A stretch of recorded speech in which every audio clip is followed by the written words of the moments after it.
Hello officers, welcome to UPSC Revise. Welcome to another session of this Hindu revision. I hope आपने आज का newspaper पढ़ा होगा और अभी एक एक करके सारे टॉपिक को एक साथ रिवाइज करेंगे. For daily Hindu revision notes and other relevant information with the latest updates, you can follow my Telegram channel जहाँ पे आपको ये वाली PDF और notes और बाकी सारे लेटेस्ट अपडेट्स भी यहाँ पे मिल जाएंगी. So let's begin today's video with topic number 1. So topic 1 is related to GS paper 2. I hope जो भी इंस्टाग्राम पे हैं, एक्स पे हैं, सोशल मीडिया पे हैं, उन्होंने ऑलरेडी ये न्यूज़ पहले ही सुन रही होगी. अब vice president mister Dhankhar he submitted resignation to the president of India. तो आज के टॉपिक में हम बात करेंगे वाइस प्रेसिडेंट की रेजिग्नेशन के बारे में. कौन से आर्टिकल में ये मेंशन है, क्या प्रोविज़न है और क्या होगा, इसके आगे नेक्स्ट स्टेप क्या होगा, अब फर्दर इलेक्शंस कब होंगे, इलेक्शंस होंगे अभी कि नहीं होंगे, हर एक चीज़ के बारे में बात करेंगे. This will be a one stop video. Vice president के रेजिग्नेशन के लिए आपको इसके अलावा कोई और वीडियो, कोई और इन्फॉर्मेशन कंज्यूम करने की ज़रूरत नहीं है. मेरे साथ इसको एक बार पढ़िए, समझिए और कल फिर से सुबह उठ के एक बार इसको रिवाइज कर लीजिए, आपका हो जाएगा. So let's begin. Text of Article 67 of the Indian Constitution, it talks about the term of Vice President.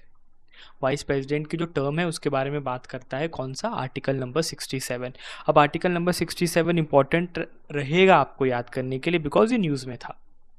जो भी आर्टिकल्स आफ्टर DPSPs या आफ्टर फंडामेंटल ड्यूटीज़ के बाद जितने आर्टिकल्स हैं जनरली हम उनको याद नहीं करते हैं, हम उनको प्रिपेयर नहीं करते हैं. रीज़न बीइंग कि वो बहुत सारे हैं कि सब भी याद नहीं रहेंगे. But articles after 51A that is after fundamental duties जो न्यूज़ में हैं वो आपको याद करने हैं. उसमें से आज एक आर्टिकल मैं आपको बता रहा हूँ, that is article 67. The vice president shall hold office for a term of 5 years. Vice president का जो ऑफिस रहता है ये टर्म कितनी रहती है? 5 years की रहती है from the date on which he enters upon his office. But जो प्रेसिडेंट धनखड़ है वो 14th वाइस प्रेसिडेंट, इन्होंने 2 साल पहले ही क्या कर दिया? रिज़ाइन कर दिया. अब आर्टिकल 67 क्लॉज ए ये बताता है कि वाइस प्रेसिडेंट में by writing under his hand address to the president he can resign his office. अब क्वेश्चन आपको आएगा, क्या ये रिज़ाइन ऑफिशियल था, क्या ये रिज़ाइन अकॉर्डिंग टू कॉन्स्टिट्यूशन था? The answer is yes. It is mentioned in article 67A of the constitution, वही जो न्यूज़पेपर में बताया गया है. नाउ क्लॉज बी ये बोलता है vice president may be remove from his office by a resolution of the council of state.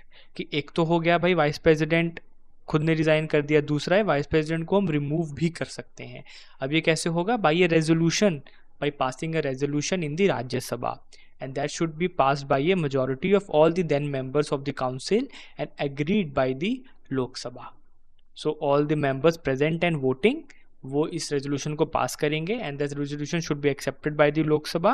In this way you can remove the vice president, provided that no resolution for the purpose of clause B shall be moved unless at least 14-day notice has been provided or been intimated before moving the resolution. अब इस clause का क्या मतलब है? ये clause ये बता रहा है कि जब आपने रेजोल्यूशन बनाया कि भाई we have to impeach the vice president या we have to remove the vice president, उसका 14-day नोटिस आपको देना रहेगा वाइस प्रेसिडेंट को. अगर आपने 14-day नोटिस नहीं दिया तो आपके जो रेजोल्यूशन है वो इनवैलिड है. नाउ क्लॉज सी क्या बोलता है? A vice president shall notwithstanding the expiration of his term continue to hold office until his successor enters upon his office. इसका मतलब क्या है? 67 में ये बता रहा है कि the term of office is 5 years, but because of circumstances, in case of emergency, in case of any kind of emergency, जो इलेक्शन कमीशन ऑफ इंडिया है for so and so reason वो इलेक्शन कंडक्ट नहीं कर पा रहे हैं. तो उस केस में 5 years तो कॉन्स्टिट्यूशन में मैंशनड है, बट फर्दर इंक्रीज की जा सकती है जब तक कोई नया अपॉइंट ना हो जाए. और इसके अंदर एक और बात मैं बताना चाहूँगा आपको, द वाइस प्रेसिडेंट ऑफिस जो रहता है, the office of vice president, it can be vacant. ये पॉइंट को याद रखिएगा, it can be vacant analyse the office of the president of India. Office of the president of India can not be vacant, खाली नहीं रह सकता office of the president, but in case of vice president office खाली रह सकता है. अब ये क्वेश्चन आपके सबके दिमाग में आ रहा होगा कि यार वाइस प्रेसिडेंट तो रिज़ाइन कर दिया, अब जो राज्यसभा है उसको प्रिसाइड कौन करेगा? वो यहाँ पे बताया है, अपॉन द रेजिग्नेशन रिमूवल और death of the vice president it will be the deputy chairman of the Rajya Sabha जो कि प्रिसाइड करेंगे. सो ऑर्डर ऑफ प्रोसीडिंग में मैंने आपको यहाँ पे मेंशन किया है बिकॉज क्वेश्चन बन सकता है। वाइस प्रेसिडेंट ने अगर डिज़ाइन कर दिया है तो उसकी जगह कौन आगे करेगा preside? Deputy chairman of Rajya Sabha. अब मान लो डेप्यूटी चेयरमैन ऑफ राज्यसभा भी नहीं है, वो भी एब्सेंट है या वो भी उन्होंने भी रिजाइन कर दिया, अब कौन प्रिसाइड करेगा राज्यसभा को? A member of the Rajya Sabha nominated by the chairman. और ये कहाँ पे मेंशन है? ये मेंशन है रूल्स ऑफ प्रोसीजर में। अब याद रखना कि डेप्यूटी चेयरमैन प्रिसाइड करेगा, और अगर बोथ एब्सेंट हैं फिर नॉमिनेटेड है, चेयरमैन ने जो नॉमिनेट किया है any member from the Rajya Sabha वो नॉमिनेट करेगा। ये कॉन्स्टिट्यूशन में नहीं लिखा हुआ है, ये कहाँ पे लिखा हुआ है? रूल्स ऑफ प्रोसीजर में लिखा हुआ है। ये इंपॉर्टेंट है। क्वेश्चन बन सकता है कि भाई member of the Rajya Sabha nominated by the chairman will preside over the Rajya Sabha, this particular statement is mentioned in the constitution, तब आप उसको नो मार के आओगे बिकॉज ये रूल ऑफ प्रोसीजर के अंदर मेंशन है, कॉन्स्टिट्यूशन में नहीं मेंशन है ये। सो और रेलेवेंट आर्टिकल्स हैं जो आपको याद करने हैं, that is article number 64 and article number 89। Article number 64 ये बताता है कि vice president is the ex officio chairman of the Rajya Sabha. Dual role है वाइस प्रेसिडेंट का, आई होप ये इन्फॉर्मेशन आपको पता होगी। वाइस प्रेसिडेंट का डुअल रोल रहते हैं, he is also the vice president and because he is the vice president he is the ex officio chairman of Rajya Sabha. एक होता है डी फैक्टो का मतलब होता है बाई फैक्ट के आधार पर, लॉजिक के आधार पर, उसको बोलते हैं डी फैक्टो। एक होता है एक्स ऑफिशियो का मतलब होता है by the virtue of the office officio word use किया, इसका मतलब होता है ऑफिस।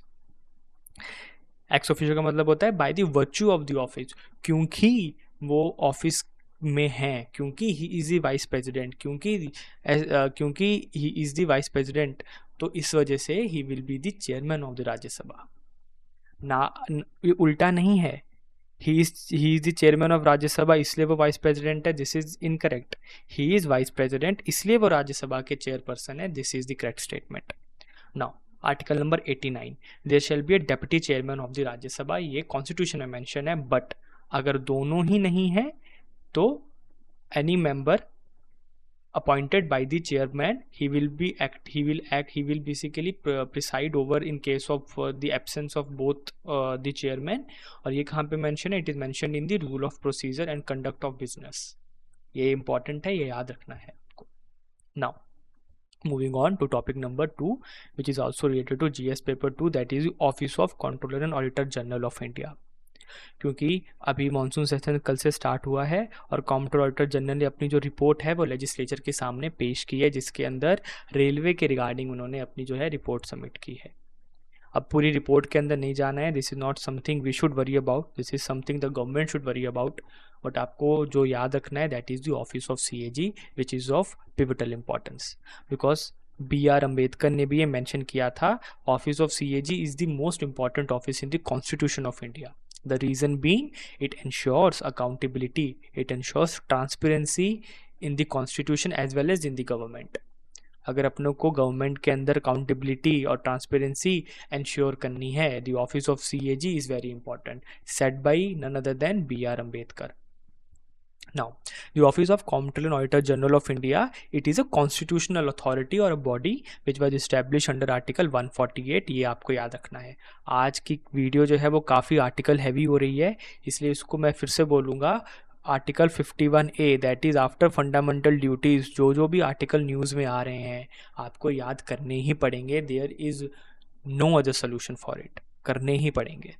सो मैं आज काफ़ी सारे आर्टिकल मैंने यहाँ पे आज डिस्कस किए हैं, इसकी स्क्रीनशॉट ले लेना या मुझे टेलीग्राम पे फॉलो करके UPSC_revise, ठीक है, यहाँ इसको टेलीग्राम में मेरी ID फॉलो कर लेना, डिस्क्रिप्शन में भी मेंशन है, वीडियो के स्टार्टिंग में QR कोड भी दिया है, वहाँ से जाके ये PDF डाउनलोड कर लेना और आराम से उसको अगले दिन फिर से रिवाइज करना, याद हो जाएंगे सारे। So it controller of CAG is mentioned in the article 148। तो जैसे मैंने बोला, CAG plays a vital role in ensuring accountability of the government by auditing the receipts and the expenditure. So जो भी एक्सपेंडिचर रहता है, जो भी रिसीट्स वगैरह रहती हैं और जो भी उनकी अकाउंट्स रहती हैं, जो अपने बजट में पड़ा है पूरा, अकाउंट्स वगैरह जितने भी रहते हैं, उन सबकी ऑडिटिंग का काम कौन करता है? The office of the CAG। अब कुछ आर्टिकल्स हैं यहाँ पे मैंने मेंशन किए हैं। आर्टिकल 148 ये तो इस्टेब्लिश कर रहा है ऑफिस ऑफ द CAG को। Article 149 talks about the duties and powers of the CAG। Article 150 talks about the form of account of union and state, क्योंकि यूनियन का अलग अकाउंट मेंटेन होगा, स्टेट्स का अलग अकाउंट मेंटेन होगा, दोनों के लिए CAG is responsible. Now article 151 that is audit report of CAG to be laid before the legislature, जो कि कल यानी कि मंडे CAG ने की थी और इसलिए आज ये आर्टिकल न्यूज़ में है. तो ये आर्टिकल आपको याद रखने रहेंगे. नाउ अब बात करते हैं अपॉइंटमेंट एंड टेन्योर की. सो CAG का जो ऑफिस है that is the controller auditor general. This is basically appointed by the president of India. Tenure इनका 6 साल का रहता है और 65 years of age whichever is earlier. मतलब अगर आप generally IAS officer, mostly IAS officer को अपॉइंट किया जाता है एज CAG, तो अगर उनके सर्विस में अगर मान लो 60 साल की हो गई है सर्विस और 5 साल बचे हैं अंटिल द एज ऑफ 65, सो वो अपॉइंट हो जाएंगे. अदरवाइज इनका टेन्यूर रहता है 6 साल का. So they are not eligible for reappointment. एक बार अगर आप CAG बन जाते हो, ऐसा नहीं है कि नेक्स्ट टर्म में फिर से आप CAG बन जाओगे. ये कॉन्स्टिट्यूशन के अंदर मेंशन है, not eligible for reappointment. The CAG can resign by writing it to the president and can be removed only in the same manner on the grounds as of Supreme Court judge. That is in case of misbehavior or incapacity, and that to be special majority from the parliament. दोनों houses में आपको special majority चाहिए for the removal of the CAG. तो CAG आप समझ रहे हो कितना टफ है इनको रिमूव करना. मतलब स्टेटस इनका है सुप्रीम कोर्ट के जज जितना, इतना आसान नहीं है इनको निकालना. दैट्स वाई CAG का ऑफिस इसलिए इम्पॉर्टेंट है क्योंकि ये ट्रांसपेरेंसी अकाउंटेबिलिटी अपहोल्ड करता है. अगर इनको अपॉइंट करना और रिमूव करना इतना आसान होता तो कोई भी गवर्नमेंट अपनी मनमानी करती. ऑडिटिंग में पकड़े नहीं जाते. ये घोटाले जितने भी बाहर आते हैं गवर्नमेंट के, ये क्यों आते हैं? Because of the reports of the CAGs. तो ये इंडिपेंडेंट है. We have to make sure कि ये इंडिपेंडेंट रहे, ये ऑफिस इंडिपेंडेंट रहे. Now talking about the duties and powers जो कि 149 के अंदर मैंशनड है, that is all receipts and expenditure of the union and state government should be audited by none other than CAG. It should also audit the accounts of PSU, that is the public sector undertakings. जो government की companies वगैरह होती हैं, जो मैंने यहाँ पे लिखा है गवर्नमेंट कंपनीज वगैरह है, वो भी CAG इनको ऑडिट करेगा. ऑटोनमस बॉडीज जिनको गवर्नमेंट से ग्रांट मिल रही है, तो वो बॉडीज़ हैं जिनको गवर्नमेंट से ग्रांट मिल रही है, उनको भी CAG ही ऑडिट करेगा. Authorities and bodies as specified by law और रिक्वेस्ट ऑफ द प्रेसिडेंट और गवर्नर. अगर गवर्नर या प्रेसिडेंट रिक्वेस्ट करते हैं कि भाई फलाना बॉडी की जो है CAG को भेजेंगे और बोलेंगे यार इसको तुम मुझे ऑडिट करके दो, देन CAG कांट रिफ्यूज़, उनको वो ऑडिट करनी पड़ेगी. Now reports of the CAG ये मेंशन है आर्टिकल 151 में. तो दो तरीके की रिपोर्ट होंगी, यूनियन की और स्टेट की. यूनियन की जो होगी that is to be submitted to the president who lays them before the parliament. State की it should be submitted to the governor who lays them before the state legislature. ये आपको याद रखना है. Now the independence of CAG. Security of tenure रहता है, जैसे मैंने बोला 6 ईयर की इनकी टर्म रहेगी या as the age 65 age whichever is earlier, that is security of tenure. मतलब फिक्स टेन्योर बताया गया है. Removal is not that easy, तो इसको बोलते हैं security of tenure. Not eligible for further office under the government of India after retirement. अब देखिए अब ये पॉइंट क्यों इंपॉर्टेंट है. अगर मान लो जो CAG है, अगर उसकी फर्दर एम्प्लॉयमेंट है कि भाई उनको फर्दर फिर से एम्प्लॉय किया जा सकता है गवर्नमेंट ऑफ इंडिया के अंदर, फिर जो रूलिंग गवर्नमेंट है वो क्या कर सकती है, वो ब्राइब कर सकती है CAG को कि यार तुम ये अकाउंट्स में ऐसी हेराफेरी कर दो, मैं तुमको नेक्स्ट ईयर RBI की पोजीशन दे दूंगा, या मैं नेक्स्ट ईयर कोई ना कोई फलाना मिनिस्ट्री के अंदर टॉप लेवल की पोजीशन दे दूंगा. तो ये ब्राइब ना कर पाए किसी भी तरीके से, इसलिए they are not eligible for further office under the government of India after retirement. तो सैलरीज रहती है, सर्विस कंडीशंस रहती हैं, एडमिनिस्ट्रेटिव एक्सपेंस रहता है, they are basically charged on the consolidated fund of India. Consolidated fund of India के अंदर एक होता है चार्ज एक्सपेंडिचर, एक होता है एक्सपेंडिचर मेड. एक्सपेंडिचर जो मेड रहता है उसके लिए आपको पार्लियामेंट की परमिशन चाहिए रहती है, but the expenditure which is charge on the consolidated fund of India, those particular expenditure are not subjected to vote to the parliament. Voting की जरूरत नहीं है. इंडिपेंडेंस कैसे मेंटेन हो रही है, वो इस तरीके से मेंटेन हो रही है कि अगर CAG अपना काम अगर अच्छे से कर रहे हैं, मान लो अगर CAG की ये चार्ज नहीं होती है, एक्सपेंडिचर मेड होती, तो जो रूलिंग पावर है वो गवर्नमेंट में के अंदर जो रूलिंग पावर है वो मेजोरिटी होल्ड कर रही है लोकसभा के अंदर, वो इसकी बेचारों की सैलरी नहीं देते, सैलरी के लिए वो पास ही नहीं करते पर्टिकुलर अमाउंट। तो अब इंडिपेंडेंस खतरे में आ गई, अब सीएजी को चलना पड़ेगा गवर्नमेंट के हिसाब से, वरना उनको सैलरी नहीं मिलेगी। तो इन सब चीज़ों की तकलीफ ना हो सीएजी को, सीएजी एक इंडिपेंडेंट बॉडी रहे, इसलिए उनकी जो सैलरी, सर्विस कंडीशन, जितना भी एक्सपेंसेस रहता है, they are charge on the consolidated fund of India. Charge का मतलब मैं फिर से बताऊंगा, इस पर कोई वोटिंग नहीं होती है पार्लियामेंट के अंदर, जो भी अमाउंट है वो डायरेक्टली हर बजट के अंदर पास हो जाता है विदाउट एनी वोटिंग। इस चार्ज का मतलब ये होता है। Now let's talk about the significance of this office of the CAG. So CAG इसको बोला जाता है guardian of the public purse, क्योंकि जितना भी गवर्नमेंट के पास पैसा आता है that they are getting from taxes. Tax कौन देता है? जनता, पब्लिक देती है टैक्स, ठीक है। तो अब सीएजी नहीं रहेगा, गवर्नमेंट के ऊपर अकाउंटेबिलिटी नहीं रहेगी, ट्रांसपेरेंसी नहीं रहेगी, जनता का टैक्स से जो पैसा आया जैसा चाहे यूज़ करेंगे, ब्राइब करेंगे, करप्शन करेंगे, जो मर्जी करेंगे। So it is known as the called the guardian of the public purse. जो पब्लिक का जो पर्स है, जो बटुआ है, अगर हिंदी में बटुआ अगर आपको समझ में आया था, तो जो पब्लिक पर्स है उसका गार्डियन कौन है? सीएजी। याद रखना है आपको ये।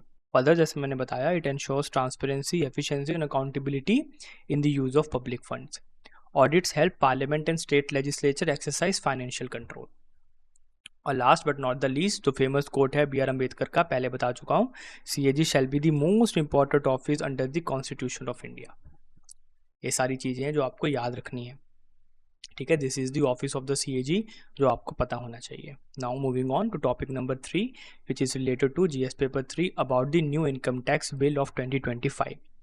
सो जो न्यू इनकम टैक्स बिल 2025 फरवरी के अंदर जो है ये टेबल किया गया था, उसको फिर क्या कर दिया था, सिलेक्ट कमेटी को ट्रांसफ़र कर दिया गया था, parliamentary select committee.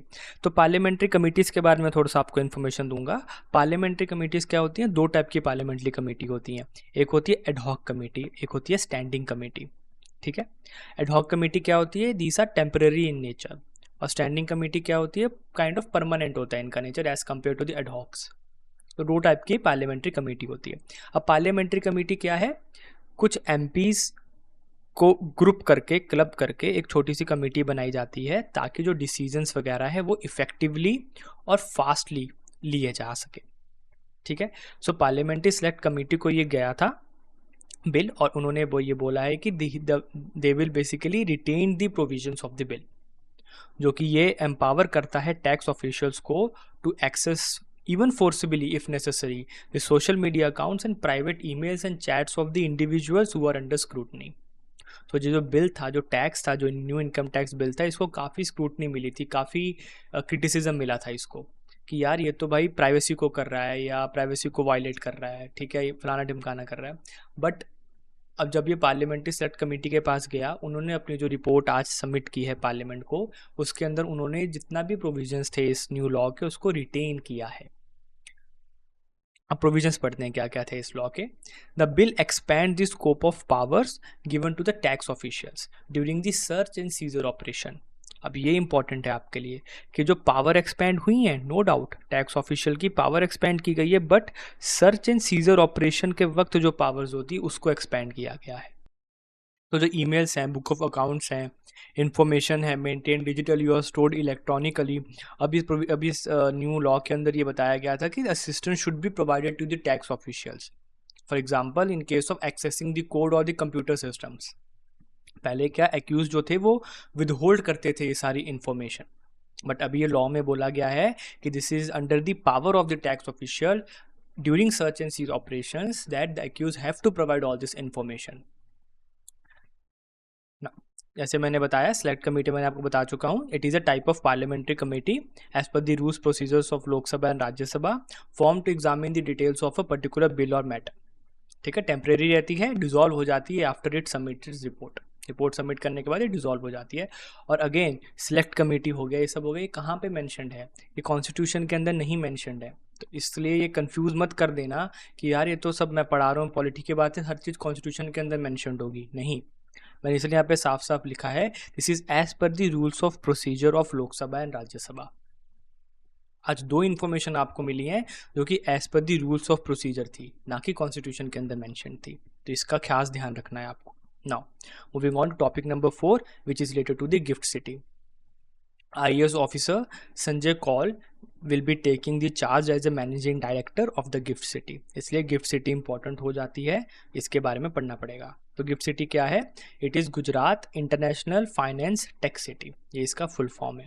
Located in Gandhinagar और बाकी it is conceptualize in 2007 in of a foundation laid हुए। ये सिर्फ इन्फॉर्मेशन मैंने आपको दी है just to maintain the continuity, but ये उतनी इंपॉर्टेंट नहीं है, ये कोई पूछेगा नहीं। Now it is India's first green field smart city, ये इंपॉर्टेंट है। Integrating cutting edge infrastructure sustainability and technology focused design, it is India's first international financial service centre, ये इंफॉर्मेशन आपके लिए इंपॉर्टेंट है। It is under the green field smart city project, it is India's first international financial service centre. अब 2 तरीके के project होते हैं, एक होता है ग्रीन फील्ड प्रोजेक्ट, एक होता है ब्राउन फील्ड प्रोजेक्ट। सिंपल आपको याद रखना है, ग्रीन फील्ड प्रोजेक्ट जो होते हैं वो जो न्यू प्रोजेक्ट्स होते हैं जो स्क्रैच से बनाए जाते हैं उनको बोलते हैं green field project. Brown field project क्या हो जाएंगे? जिनको ऑलरेडी कुछ ना कुछ काम पहले हुआ रहेगा, या तो उनकी रेनोवेशन होती है या और फंडिंग देके उस प्रोजेक्ट को क्या किया जाता है, एक्सपैंड किया जाता है, उनको बोलते हैं ब्राउन फील्ड प्रोजेक्ट। तो ये डिफरेंस है ग्रीन फील्ड और ब्राउन फील्ड प्रोजेक्ट के अंदर। Moving on, so over 700 entities including the major banks like JP Morgan, HSBC, domestic giants like Infosys, Wipro, they will host more than 35 tech firms, 23 banks and 63 fund management companies. ये information भी उतनी important नहीं है, but मैंने दी है to basically tell you the scope of this project कि क्यों इंपॉर्टेंट है ये, है ना, इतना बड़ा स्कोप है इसका कि ये पूरा का पूरा फाइनेंशियल सर्विस हब बनने जा रहा है यहाँ पे। So why it is important? It represents India's push to develop a world-class financial hub on par with Dubai, Singapore and Hong Kong. So India का भी aim है कि भाई हम भी financial hub बने. So this is India's push. Example में लिख सकते हो अगर कोई मेंस का क्वेश्चन आया about the gift city. Offers global workflow on Indian soil, leveraging modern infrastructure, live data centers, state-of-the-art utilities, and dedicated fintech ecosystem. So it positioned as a driver of financial innovation, cross-border investment facilitation, and enhance the ease of doing business. अब ease of doing business को enhance करेगा, cross border investment facilitation provide करेगा, और भी बहुत सारे जो finance related services हैं वो ये पूरा का पूरा जो सेंटर है वो प्रोवाइड करेगा। इसलिए आज के पेपर के न्यूज़ में था। आई नो आज का जो पेपर है वो काफ़ी आर्टिकल हैवी हुआ है, बट क्या करें, पढ़ना पड़ेगा। फिर से मैं इसको एक बार फिर रिएटरेट करूंगा, आर्टिकल 51 के बाद जो भी आर्टिकल्स न्यूज़ में आपको याद करने पड़ेंगे, whether it is 67, whether it is CAG वाला आर्टिकल, ठीक है, जो भी आर्टिकल आज के पेपर में मेंशन थे इसको नोट कर लीजिए, या ये PDF जो है वो मेरे टेलीग्राम पे जाके ले लीजिए या स्क्रीनशॉट ले लीजिए, और कल इसको रिकॉल कीजिए। 1-2 बार आप पढ़ेंगे, 2-3 बार इसको रिकॉल करेंगे, आपको ईजिली एग्जाम के टाइम पे इसको आपको याद रहेगा, आप आराम से क्वेश्चन कर सकते हैं। That's it for today. Thank you so much for watching. I will see you in the next video.